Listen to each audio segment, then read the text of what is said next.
So today I'm going to talk about My Liberation Notes, episode 2, and I have really enjoyed this K-drama. It's really as I mentioned last broadcast, it's just a very good storyline. And the acting was so well done. Really enjoyed the drama. It's been done for a couple of weeks, and I think that they wrapped it up really well. So, episode 2, you just get more information about the family. So, the family, they're a rural family, and the small countryside village is called Sangpo. And it seems like it might be a couple of hours from the city of Seoul. And so there's quite a bit of time that the siblings are riding in the train. And while we're watching them ride the train, Mi Jung, which is one of the lead characters, she always passes the sign like today's going to be a great day. And I think that that's her words of encouragement as she leaves or she enters and leaves the city, which I think is really cool. So I think we should all have like a mantra that we are able to have where we are, encouraged in life. So Mijun finishes her work, but she misses her train back to the village. And it's a pretty miserable train ride. So I think what happens is she somehow gets home, but it's much later at night. And what we notice at that time is that there's some sketchy characters that she runs into. So Mr. Gu actually helps her. And I think that was something that I really appreciated about Mr. Gu, the silent character. He was able to meet her, or somehow as he's shuffling along the country road, coming back from picking up his alcohol, he usually ends up meeting up with her and kind of walks her home, even if he's walking behind her, and significantly walking behind her. And her older sister, I guess, works for a call center, and her boss is kind of a player. So, or I shouldn't say player, but he dates a lot of his own staff, which I find to be very strange. I don't think that that's a good idea, because you know how they say don't poop where you eat, but they say it much worse. But I think that that's true, because like, why would you want to mix a possible emotional conflict with a place that you have to go to every single day, especially there's like I've worked in places, and I have not ever wanted to date a coworker. There was one person who was an intern at one of the places that I've worked at, and I thought he was very attractive. But would I have dated this guy? No, because one, he was an intern, but also, just so much gossip and all of that. Why would anyone want to subject that to themselves to that? And I had a different coworker. They thought, it was a great idea to hit on people at the company. And I was like, there's something called non-fraternization. And he's like, I don't know, you don't understand what it means. I'm like, okay, well, regardless of whether or not I know what it means, not interested. And I'm like, wow, the audacity of some people, they just don't get the hint. But anyways, to each their own, but it's definitely not recommended. At least I don't think so. But Gijang, the owner of this company, or the boss of this company, he dated a lot of his subordinates, or the people that worked for him. And then it didn't end well, because of course it didn't. It seemed like he would have, a relationship that would go 2-3 months, and then it would end. But he would always buy the special someone lottery tickets, which is actually very sweet. I mean, gosh, I've bought plenty of lottery tickets, and I wish one day I will win So that way I could do like other stuff. But anyways, back to Gijang's boss. He bought these lottery tickets. He would date his staff, which just seems like a messy situation for coworkers or subordinates or whatever you want to call it. And then, yeah, so I just thought that that was really interesting. But, and Gijang, being kind of the talkative older sister, she was wondering why her boss never bought her lottery tickets and why he didn't want to ask her on a date. Like, I actually don't care about the dating part of it because, like, you know, why enter in that kind of a mess? There's billions of people in the world. Billions. Billions and billions. So why would somebody want to, like, tie up their mess at work? So anyways, and she wanted to know why her boss didn't give her these tickets or why he didn't ask her on a date. And what's interesting is as this K-drama goes on, they actually become pretty good friends and they commiserate their, you know, heartaches. They give each other advice. So yeah, I think that that was an interesting kind of side note to this K-drama. They actually were very good about building up these secondary or extra characters and giving them some pretty interesting personalities or storylines themselves. So I thought that that was good. I'm actually glad that she ended up dating the man with the child, the one that she kind of talked poorly about at the restaurant, rather than her boss. Like, for a little bit, I thought, okay, maybe there's going to be some intrigue with the boss. Maybe it'll get like some weird kind of situation, but no, they actually kept it very friendly, and it was a good, that part of the storyline was really good. So I actually really liked that part of it. And then oh gosh, then there's a little bit more to let me get to the other thing.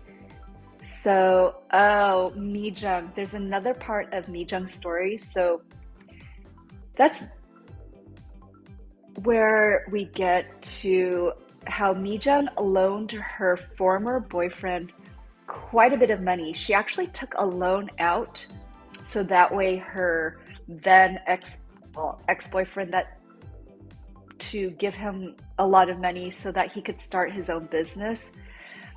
Comes to find out that he got back together with the ex-girlfriend, not Mijung, but an ex-girlfriend, did not pay back the loan, just was defaulting on the loan payments. Then she had to pay it.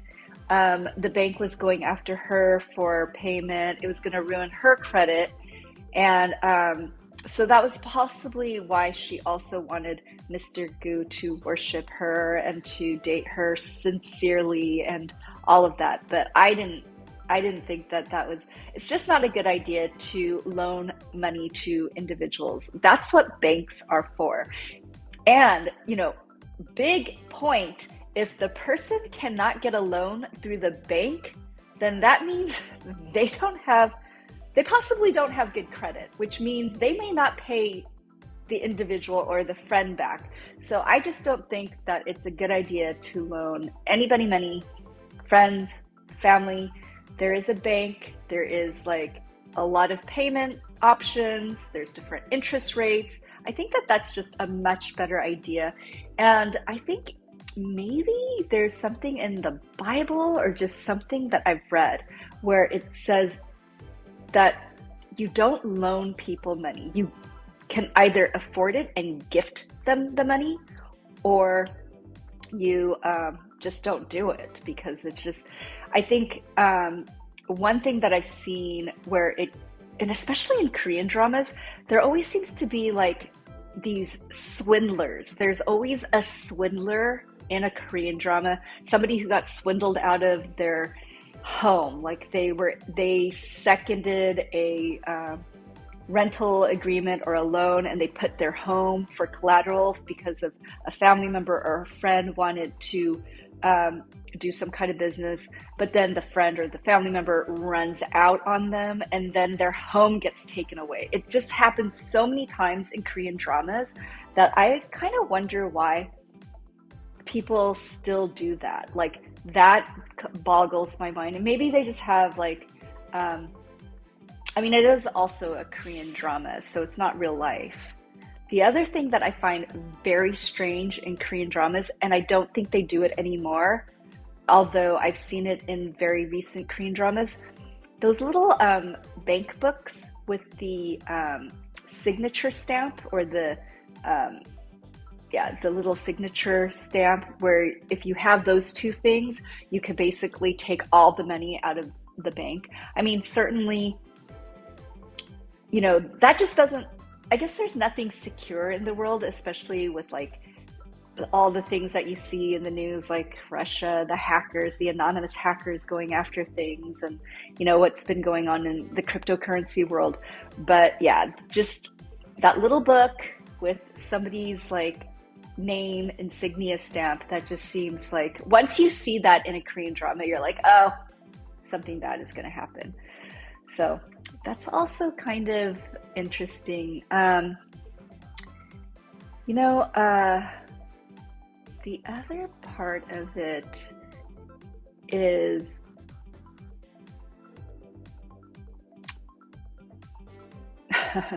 Mr. Gu. So Mijang and Mr. Gu kind of have this very low-key, subtle kind of interest. Like she's definitely interested in him because he's bizarre, he's handsome, he's silent. And I also kind of feel like he reminds her of her father because her father is very stoic, very quiet, and a very strong, solid type of guy. And I think even though Mr. Gu, you don't know at this point what's been going on in his life, you have no idea what his backstory is, but you just know that he's like this very hardworking, very solid type of guy, but he has a problem with drinking, and socially drinking not to, I think with social drinking, if you're with friends, you're having a glass of wine with dinner or what have you, that's fine, that's great. But he had bottles and bottles and bottles of soju. In later episodes, you're going to see how much he can put away. Like his apartment is littered with these soju bottles, and it almost looks like the Emerald City because soju bottles are green. And when Lee Min-gi's character, which is the brother, when he opens the room, he just sees all this green bottles, and it's almost like money and kind of like a treasure. It was kind of a funny moment. That's another thing I really enjoyed about this K-drama. They had some very cute, fun moments, especially with the younger brother and his bromance with Mr. Gu. Like, he really was into Mr. Gu. He kind of like looked up to him, even though Mr. Gu never really talked to him. And you see this bromance really grow throughout all of the different episodes, which I found like very cute. It was a very endearing K-drama. But I kind of want to see, I think, more of that kind of bromance and kind of fun kind of just that type of fun interactions. So that's my take in episode 2 of my liberation notes. And it's now that I'm talking about it, it just kind of brings back some cute fun memories of when I watched that drama. Because Mi-jung's character, I definitely feel for her because, she was doing a job. I don't know if she really she doesn't seem like she had that passion that so many people in Los Angeles talks about. Are you doing work that you're passionate about? She's kind of like putting in her time. She's doing a good job, but I don't know if she's really passionate about it because her supervisor is actually just a very petty, mean, controlling jerk. Like, he tears apart her work, and he tears it apart to the point where other people are like, well, what you turned in was great, but the way he made you redo the work, it's just very 1980s. It's so cheesy. It's so um, not current with the times. So he wasn't even helping to better her work. He was just doing it just to be petty, condescending, and just crass. Like the guy just wasn't, he just didn't seem like a very nice person. And also during that time, now that I think about it, Mi Jung, her coworkers, I guess they didn't really understand her because I didn't really understand her at the first part of it as well. Because she she seemed like she was having some difficulties in terms of interacting with her other coworkers, and I think that that's why they made that liberation club, the one with the single father and the older, shorter gentleman who was a manager, but he did not want to join any other club, nor did the single father. And Mijung didn't want to either. I think she just felt like it's extra work. She's not getting any benefits out of it. They're just making her participate in these social clubs just because it's like a checklist for this company to ensure that all of their employees are, active and, they're interacting with each other. But, I think forcing some type of outside activity that's also work related just isn't probably a good idea. I think the intention at some point may have been well intended, but when these three were actively saying they didn't want to do this, then it's just almost like they're enforcing something that's just not appreciated, which it could be part of that work culture. I mean, Korea up until a couple of decades ago, they were a 6-day-a-week society. They worked all the way into Saturday, and that was kind of a norm.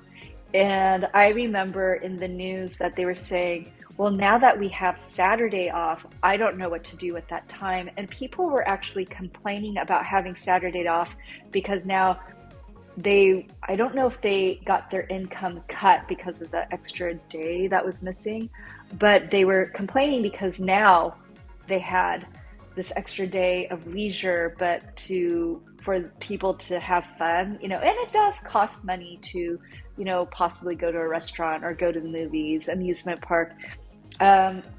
What I do like about Seoul is that in the city, there's a lot of walkable places, like the Han River. You see a lot of K-dramas where a lot of people are walking. They have snacks at the river. There's a lot of like love confessions happening at the river. So that's kind of fun. It's cute. And they also have a lot of walking and running areas, which I'm guessing is free. I have a friend who's in Korea, and he does a lot of walking. And maybe that's why there's so much hiking activity that happens in Korea. Because that friend also, when I went to Korea just for vacation, he was really kind. We met up a few times. He's just like a really good, solid person. And he wanted to go hiking. So we went to Bukhansan, and that was a 4-hour round trip. So it was like probably 2.5 hours up the mountain. It was a pretty steep climb. There was actually a point in time where we had to climb up using a rope, which was interesting. And the ajumas and ajashis, they're like, you are not wearing the proper shoes, you're gonna slip. And then that made me worried, but he helped me. He helped me get up the side of the mountain. And then when we got to the top, it was really pretty. And one of the things that's done when you go hiking in Korea is like you have a choco pie, you have instant cup ramen noodles, because he had like this boiling hot water that kept really hot in a thermos. We also had an apple. He had water, and he had a little bottle of tea. I think that that's kind of like the set criteria of food if you go on one of these longer hikes. So Yeah, I mean, there's definitely things you can do for free, and this was many decades ago. So now I think, with the new generation, they expect a 5-day work week. But even with that, heshik, which is the evening time mandatory dinners, or first round is dinner, second round is noraebang or karaoke, third round could be additional drinks. So that could be a very long night of somewhat mandatory fun or mandatory socializing with your coworkers because it's expected. And I've been working for quite some time here in the US, but thankfully it was never that mandated. Certainly, FaceTime is like you don't want to be rushing out the door when there's other people who are putting in time. And I always put in quite a bit of time, didn't really go on vacations, which, people should take their work-life balance. Yeah, so FaceTime. I remember when I got out of college and I had my first job, it was actually working for the airline, so I got to fly to many different places. So that you kind of had to be with your coworkers because like that was your team. But I do remember my boyfriend in New York, he had to put in a lot of FaceTime because he was in banking, and you just put in 60 to 80-hour work weeks. Like you were there from 6, 7 in the morning until like 8, 9, midnight, and it would be a regular type of thing. So I felt, but he was making a pretty good amount of comp, and I think like just that kind of set his pace. So anyways, yeah, Korea, it's definitely a different society. And he actually went out to Asia to do some work because he was doing banking, and then he went to Asia because back then that was going to be the next big market because like they were saying at the time that the US market wasn't as hot as Asia because it was up and coming. But right when he went, IMF happened and Asia market crashed. So it wasn't good. And actually, I do remember he was supposed to do business trips to Indonesia, but also during that time, there was this huge uprising of the native citizens of Indonesia against some of the people that they felt were I guess, individuals who would have a lot of money. So there was definite uprising against some of the Chinese that were there. So that was a big news story. And I was like, don't go to Indonesia, because he was like about to go. He's not Chinese, he's Korean, but people aren't going to be like checking passports when they're, rioting or looting a building. So yeah, that was interesting. But I do really like my liberation notes. I thought it was just a super fun Korean drama. Highly, highly recommended. I think the other ones that I recommend, now that we're done with episode 2 of my liberation notes, recently a Korean drama that came out is Yumi Cells, and it's season 2. So my understanding is that there's 3 seasons of Yumi Cells because it's coming from a webtoon or a anime comic book. I'm not sure what, but they converted it into a K-drama, and there's 3 seasons. First season is with Kim Go-eun.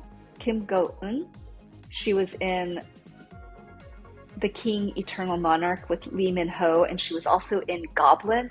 So she's been in some huge blockbuster K-dramas, very well recognized. Goblin's still one of my favorite. So Kim Go-eun is in it as the lead actress. Very cute. She just has a very clean kind of aesthetic to her. And the first season, which I loved, An Bo-hyun was in it. And he's just a very attractive, athletic guy. And so I'm going to cut her out. And then, what else? but this time, this new season is with the new character Bobby, who is a coworker, and he is in season two. But my understanding from others is that they have a season three, and spoiler alert, season three, there is a different person that's introduced. So surprisingly, she doesn't end up with An Bo-hyun. She is not with Bobby, who is from GOT7. Jin Young. Jin Young from GOT7 is Bobby, who is the love interest in season two. And then, yeah, there's a whole different person. And I think like towards the end of season two, we're going to get to know who's going to be the love interest in season three, because that's what happened in season one. I was really hoping for An Bo-hyun to like write it out all the way through, because he's just there was a lot of I think chemistry between An Bo-hyun and Kim Go-eun's character Yumi. His name was Goon, I think. Goon. But anyways, An Bo-hyun also had a lot of gratuitous like body shots in that drama. Very attractive, very athletic guy, just very stellar. He went on to do, I think, Doberman Prosecutor, which was interesting. That one I didn't get all the way through. I couldn't finish that one. And then there was another K-drama. I don't remember. An Bo-hyun has been, he was in My Name, and that was with Kim So-hee from Nevertheless. She did so well. They partnered up. It was almost like The Departed with Leonardo DiCaprio, the Martin Scorsese film, where she infiltrated the police academy by a gangster. So the gangster kind of put her in. That one was such a good drama. Then My Name was so good. She did such a stellar job, especially coming off of Nevertheless, where she was like this helpless damsel in distress, just getting played by Sung Kang's character.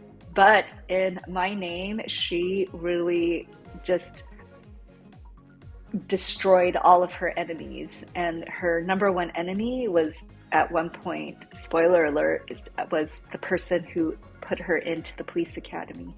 He double-crossed her. I think he even triple-crossed her. It was just, that was a mind bender. That K-drama was really good.